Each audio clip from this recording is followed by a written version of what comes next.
आप सोच भी नहीं सकते कि 6 साल के मासूम बच्चे के मुंह से निकली एक साधारण सी बात कैसे पूरे देश की आंखें खोल सकती हैं।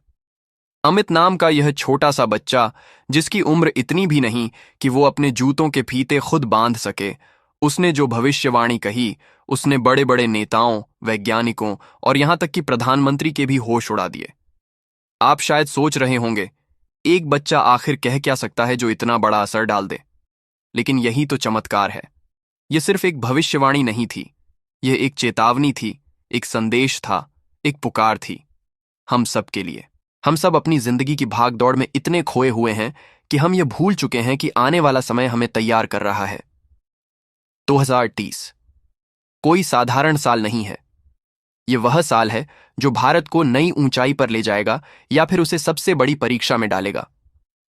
अमित ने कहा था, 2030 में भारत में कुछ ऐसा होगा जो पूरी दुनिया की दिशा बदल देगा। लोग डरेंगे, लेकिन जो जाग जाएंगे वे अपना जीवन बदल लेंगे। क्या आप इस बात को सुनकर कांप गए? हाँ, कांपना चाहिए, क्योंकि यह बात डराने के लिए नहीं, जगाने के लिए कही गई थी। सोचिए, क्यों एक 6 साल के बच्चे की जुबान से यह बात निकली? क्योंकि बच्चे सबसे शुद्ध आत्माएं होते हैं। वे वह देख पाते हैं जो हम बड़े अपनी उलझनों में खोकर नहीं देख पाते। अमित की आंखों में मासूमियत थी, लेकिन उसके शब्दों में एक आग थी। उसने कहा, अगर भारत 2030 से पहले खुद को तैयार कर लेगा तो आने वाली पीढ़ियां इसे स्वर्ण युग कहेंगी। लेकिन अगर हमने यह वक्त गंवा दिया तो फिर आने वाले साल दर्दनाक होंगे। यह शब्द सिर्फ चेतावनी नहीं, एक पुकार है। आप में से कई लोग शायद यह सोच रहे होंगे, मैं क्या कर सकता हूं?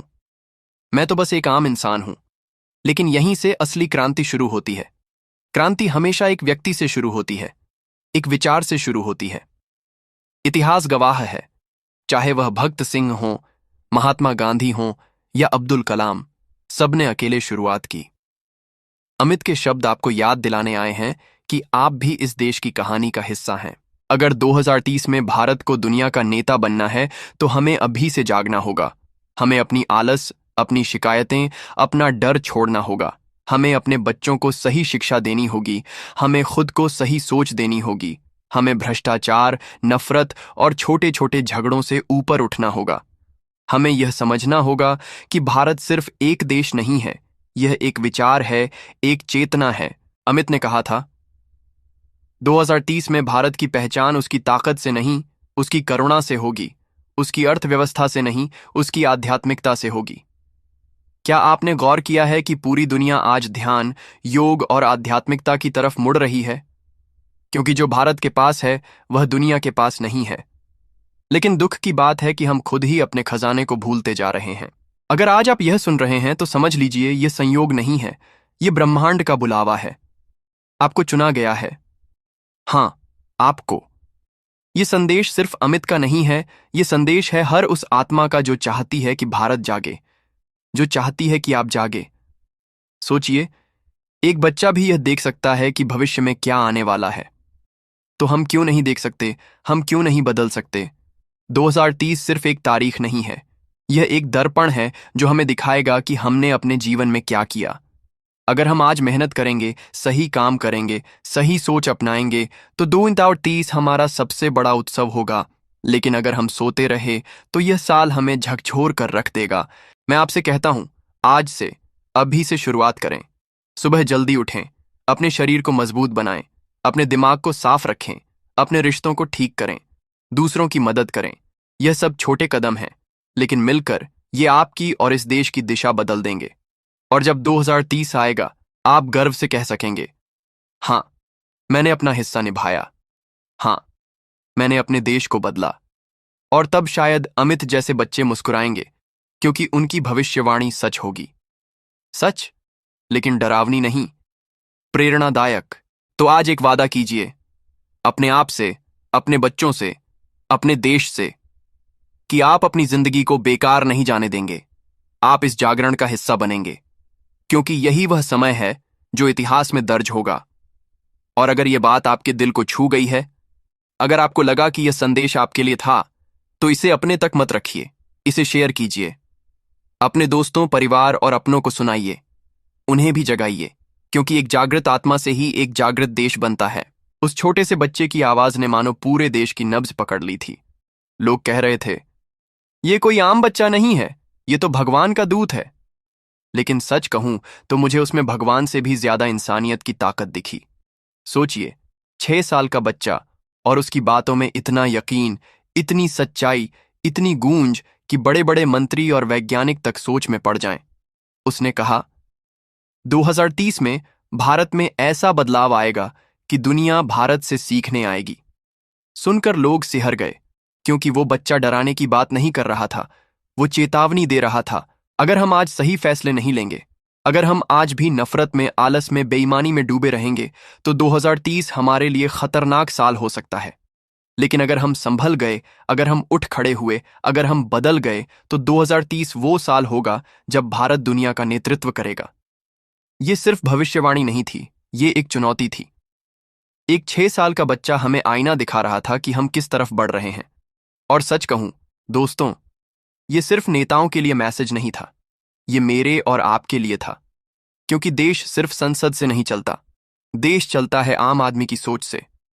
अगर हम सही सोचेंगे, सही चलता है आम आदमी की सोच से। अगर हम सही सोचेंगे, सही जिएंगे, सही चुनेंगे, तभी बदलाव आएगा। उसने कहा, 2030 में भारत में एक ऐसा आविष्कार होगा जो दुनिया को बचा लेगा। लेकिन यह तभी होगा जब भारत के लोग एक होंगे। जरा सोचिए, एक बच्चा हमसे कह रहा है, एक हो जाओ। ये बच्चे की मासूमियत नहीं थी, ये उसकी समझ थी। और ये सुनकर मुझ में आग लग गई। मैंने सोचा, मैं क्या कर रहा हूं? मैं सिर्फ शिकायत कर रहा हूं, मैं सिर्फ सोशल मीडिया पर गुस्सा निकाल रहा हूं। लेकिन मैं बदल क्या रहा हूं? और यही इस भविष्यवाणी की असली ताकत थी। उसने लोगों को झकझोर दिया। मैं चाहता हूं कि आप इस वक्त आंखें बंद करें और सोचें, अगर सच में 2030 में दुनिया बदलने वाली है, तो आप उसमें क्या रोल निभा रहे हैं? क्या आप सिर्फ भीड़ का हिस्सा बनकर खड़े रहेंगे, या उस भीड़ को रास्ता दिखाने वाला मशाल बनेंगे? क्या आप अपने बच्चों को एक डरावना 2030 देंगे, या एक ऐसा 2030 देंगे जिस पर वो गर्व कर सकें? याद रखिए, बदलाव कभी बाहर से नहीं आता, बदलाव हमसे आता है। और अगर एक 6 साल का बच्चा हमें यह सिखा सकता है, तो हमारे पास कोई बहाना नहीं बचता। तो आज से, अभी से, ये ठान लीजिए कि 2030 जब आएगा, तो दुनिया भारत को देखेगी और कहेगी, हाँ, ये वही देश है जिसने खुद को बदला और दुनिया को भी बदल दिया। और दोस्तों, यही इस बच्चे का सपना था। और सपने अकेले बच्चे के नहीं होते, अगर हम सब उसे जीना चाहें। इस बच्चे की बातों को हल्के में मत लीजिए, इसे अपने दिल में उतार लीजिए, क्योंकि शायद आने वाला वक्त इस बच्चे की भविष्यवाणी को सच कर दे। और जब वो वक्त आए, तो हमें गर्व होना चाहिए कि हमने सिर्फ सुना नहीं, हमने कुछ किया। यही 2030 की असली जीत होगी। उस बच्चे की बात यहीं खत्म नहीं हुई थी। उसने एक और वाक्य कहा जिसने सबको हिलाकर रख दिया। 2030 में भारत वो जगह बनेगा जहां दुनिया उम्मीद लेकर आएगी। लेकिन अगर भारत अपने रास्ते से भटका, तो वही दुनिया को सबसे बड़ा सबक भी सिखाएगा। दोस्तों, ये लाइन सुनकर वहां खड़े लोग सन्न रह गए। ये चेतावनी थी, ये प्रेरणा थी, और ये जिम्मेदारी भी थी। सोचिए, आज हम जिस दौर में जी रहे हैं, वहां हर तरफ बिखराव है। धर्म, जाति, भाषा, राजनीति, हम छोटे छोटे टुकड़ों में बंटते जा रहे हैं। लेकिन उस 6 साल के बच्चे ने हमें बताया कि अगर हम टूटे, तो हम खुद को खो देंगे, और अगर हम जुड़े, तो दुनिया को जीत लेंगे। ये सुनकर मेरे भीतर एक अजीब सा जोश पैदा हुआ। मैंने महसूस किया कि यह सिर्फ किसी बड़े नेता का काम नहीं है, ये मेरा काम है, आपका काम है। आप भी सोचिए, क्या हम इतना नहीं कर सकते? क्या हम रोज अपने दिन का एक हिस्सा देश के लिए, समाज के लिए, इंसानियत के लिए नहीं दे सकते? क्योंकि आने वाला वक्त सिर्फ बड़े बदलाव का नहीं, बड़े फैसलों का भी है, और फैसले हम ही लेंगे। मुझे पता है, ये बातें सुनकर आपके भीतर भी हलचल मची होगी, शायद डर भी लगा होगा। लेकिन याद रखिए, डर सिर्फ तब तक डराता है जब तक आप उसका सामना नहीं करते। उस बच्चे की भविष्यवाणी हमें डराने के लिए नहीं थी, हमें तैयार करने के लिए थी। और यही इस कहानी की सबसे बड़ी ताकत है। ये हमें बताती है कि हम कुछ भी कर सकते हैं अगर हम चाहें। 2030 सिर्फ एक साल नहीं है, ये एक सपना है। और वो सपना तभी सच होगा जब हम सब इसे मिलकर जिएंगे। तो मैं आपसे कहता हूं, आज से अपने जीवन में एक छोटा बदलाव लाओ। किसी की मदद करो, किसी को पढ़ाओ, अपने काम को बेहतर बनाओ, अपने देश से प्यार करो। ये छोटे छोटे कदम मिलकर 2030 को सुनहरा बनाएंगे। दोस्तों, ये सिर्फ भविष्यवाणी नहीं है, ये हमारे जीवन का नया अध्याय है। और जब साल 2030 आएगा और दुनिया भारत को देखेगी, तो हमें गर्व होगा कि हमने इस सपने को सच किया। यही असली क्रांति होगी। अगर आप सच्चे हिंदुस्तानी हैं और देशभक्त है, तो प्रेरणा धाम चैनल को सब्सक्राइब तुरंत कर दे। जय हिंद, जय भारत कमेंट M लिखें। भारत माता की जय।